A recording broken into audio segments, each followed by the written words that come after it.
Nasci como filha de Vicente Gomes e Rosa Maria, descendente da nobreza europeia.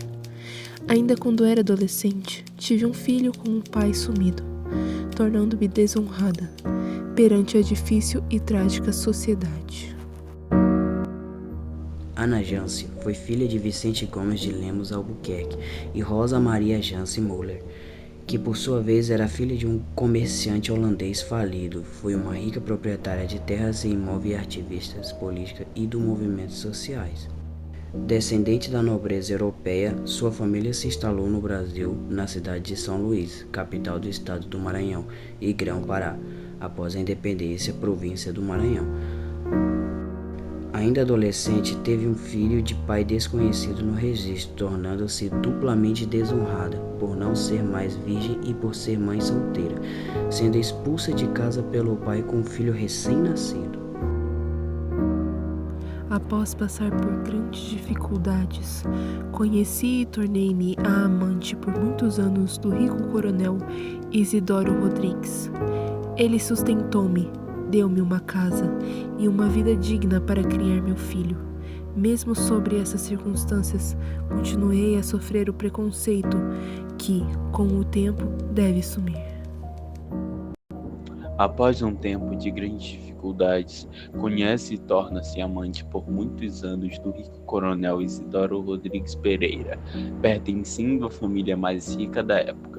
Com ele teve alguns filhos, passando de amante a esposa após a morte da primeira mulher do coronel, que aceitou criar seu filho sem pai. Ele a sustentava, lhe deu casa, uma vida digna para criar seu filho. Embora fosse alvo de preconceito por criá-lo sozinha, pois ainda não tinha casado com o coronel, morando só com o filho na casa cedida por ele, sua situação melhora aos poucos, depois que se tornou amante do coronel, o homem mais rico da província. Esse relacionamento mal visto transforma Ana Jance em um alvo fácil para a sociedade moralista da época, personificada acima de tudo por sua maior inimiga, Dona Rosalina Ribeiro, que conservava a moral e os bons costumes por muito rigor. Não admitia uma mulher não ser casada, ter um filho de um homem que ninguém sabe quem é e, ainda por cima, ser amante de outro, ainda casado. O comportamento liberal e avançado de Ana Jance era chocante para as mulheres da época, que se casavam cedo e viviam uma vida de submissão ao marido. Tornei-me uma mulher respeitada somente quando Isidoro assumiu-me como esposa. Logo após a morte de meu marido, virei uma mulher viúva com uma gigantesca herança, assim me tornando uma poderosa senhora de terras, de escravos e líder política, chamada a Rainha do Maranhão.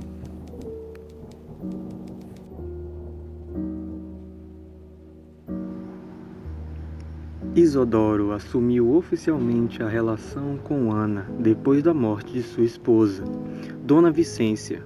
O casal permaneceu junto por 15 anos até a morte de Isidoro, que deixa 6 filhos para Ana criar. Voltou a ser aceita pela sociedade maranhense aos poucos. Após seu casamento milionário, passou a ser mais respeitada. Os anos passaram e, com a morte de seu marido, transformou-se na viúva mais rica e em uma poderosa senhora de terras, de escravos e líder política, sendo chamada de Rainha do Maranhão. Assumi a fazenda de Santo Antônio, que era propriedade de meu marido. Logo em seguida, consegui triplicar a fortuna que herdei. Consolidei-me como uma das maiores produtoras de algodão e cana-de-açúcar do Império. Possuía o maior número de escravos da região.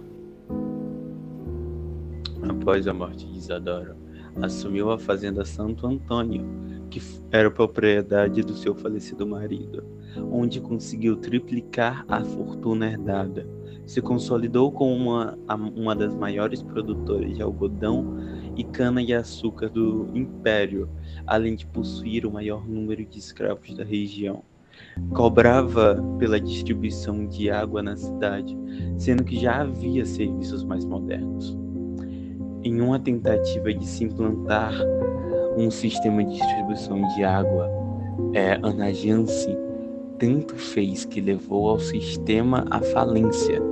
Ela comandou a distribuição de água por 15 anos, o que lhe gerava bons lucros.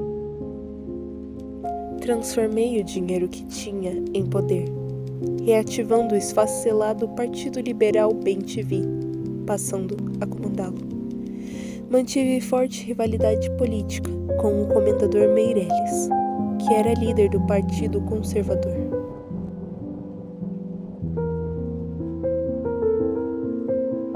Perseverante e ambiciosa, Ana transformou o dinheiro em poder, assumindo a liderança política da cidade e reativando o esfacelado Partido Liberal Bem-TV, passando a comandá-lo com habilidade política, costurava acordos nos bastidores, chegando a financiar os exércitos do Duque de Caxias durante a Balaiada, revolta que ocorreu no Maranhão. Manteve forte rivalidade política com o comendador Meirelles, líder do Partido Conservador. Seu temperamento forte, explosivo e competitivo, além de sua capacidade de liderança, alcançaram a corte de Dom Pedro II e ela passou a ser chamada informalmente de Rainha do Maranhão. Passei a ser conhecida pela dureza que tratava meus inimigos e pelo autoritarismo extremo que tratava meus funcionários e escravos. Não me culpo por isso, até porque a vida ensinou-me ser assim. Passou também a ser conhecida pela dureza com que tratava os inimigos e pelo autoritarismo extremo com que tratava seus funcionários e escravos.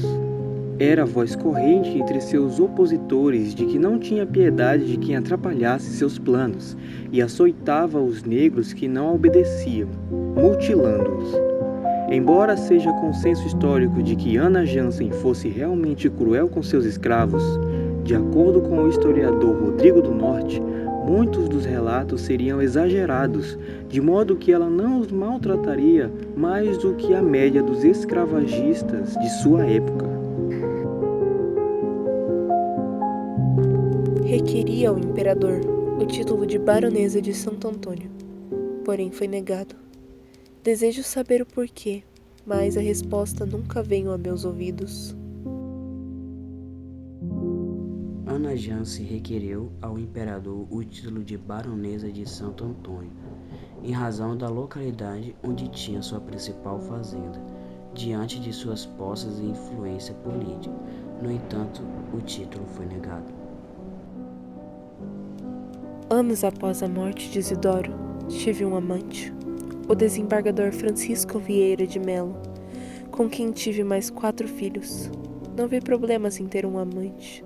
Nunca me importei com o que as mulheres casadas diziam, pois apareci sempre grávida em público, mesmo sem estar casada, e todos ficavam totalmente chocados. Depois da morte de Isidoro, Ana se tornou amante por muitos anos do desembargador Francisco Vieira de Melo. Com ele teve mais 4 filhos, totalizando 11 filhos, um de pai desconhecido, 6 de Isidoro e 4 de Francisco. Por ser mulher avançada em suas ideias, ela nunca viu problema em ser uma amante e nem se importava com o que os outros pensavam, pois sempre aparecia grávida em público, mesmo sem estar casada. Anos mais tarde, via-me sozinha, pois tinha separado de meu amante e aos 60 anos, agora oficialmente, casei-me com o comerciante paraense Antônio Xavier, com quem não tive filhos. Mais tarde, já aos 60 anos vivendo sozinha, pois se separou de seu amante, casou-se pela segunda vez oficialmente com o comerciante paraense Antônio Xavier, com quem não teve filhos. Com 82 anos, venho despedir-me dessa vida, que foi difícil e ensinou-me duras lições que levarei até depois da morte. Ana morreu aos 82 anos. de causas naturais. Após minha morte, não fui facilmente esquecida. De acordo com eles, fui condenada a vagar perpetuamente pelas ruas da cidade numa carruagem assombrada. Mesmo após morta, não me deixam em paz. No folclore de São Luís, existe uma lenda sobre a carruagem de Ana Jansen. De acordo com esta lenda, por maltratar os seus escravos, Ana Jansen teria sido condenada a vagar perpetuamente pelas ruas da cidade numa carruagem assombrada. O coche maldito partiria do cemitério do Gavião em noites de quinta-feira para sexta-feira. O escravo sem cabeça conduziria a carruagem puxada por cavalos também decapitados. Porém, a história é uma fábula universal da figura do ogro personificado, isto é, de personagens reais da aristocracia e de uma localidade, que assumiram entre o imaginário folclórico as características de ser aterrorizantes pelos seus terríveis feitos, tal como Vlad o Empalador, na Romênia, Gilles de Reis, na França, Isabelle Beaufort, na Hungria.